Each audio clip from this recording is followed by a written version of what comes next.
Last year எடுத்த new year resolution உங்களால் follow பண்ண முடியலையா?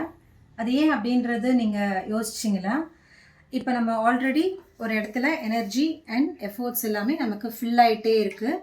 அப்போ அதுக்கு மேலே நம்ம ஒரு புது எனர்ஜி இல்லை புது ரெசல்யூஷன் எடுக்கணும் அப்படின்னா அதுக்கு இடம் இல்லாமல் எல்லாமே வெளியே போயிட்டே இருக்குது.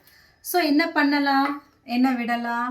ஓவர் திங்கிங், அதிகப்படியாக யோசிச்சுக்கிட்டே இருக்கிறது, காசிப்ஸ், புரளி பேசிக்கிட்டே இருக்கிறது, screen time, excessive outdoor entertainment, அதிகப்படியான பொழுதுபோக்குகள், இதெல்லாம் நம்ம விட்டாலே ஸ்பேஸ் கிடச்சிருச்சு.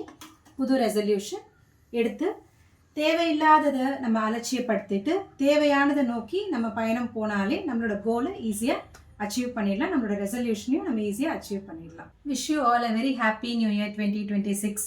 இப்போ இந்த 2026ல் எதுக்கு ஸ்பேஸ் கொடுக்கலாம் அப்படின்றது நமக்கு தெரிஞ்சிருச்சு இல்லையா? Yoga and meditation classes morning and evening patches போயிட்டுருக்கு. ஜாயின் பண்ணுறதுக்கு நீங்கள் எனக்கு டிஎம் பண்ணலாம்.